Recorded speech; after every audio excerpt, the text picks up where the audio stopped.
Hi friends. ఒకసారి ఇది ఆలోచించండి.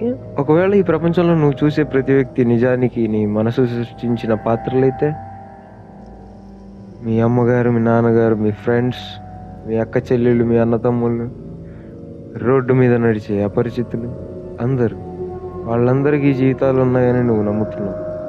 కానీ నిజంగా నీకు ఎలా తెలుసు? నువ్వు వారి ఆలోచనలు వినలేవు, వారి కళ్ళ ద్వారా ప్రపంచాన్ని చూడలేవు. వాళ్ళు నిజంగా ఉన్నారనే ఏకైక ఆధారం వాళ్ళు నీకు కనిపించడం మాత్రమే.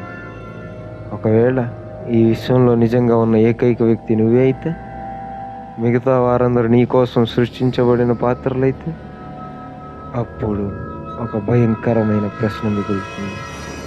నువ్వు ఇప్పుడు నన్ను వింటున్నావు, కానీ నేను నిజంగా ఉన్నానా, లేక నీ మనసు సృష్టించిన మరో స్వరమా?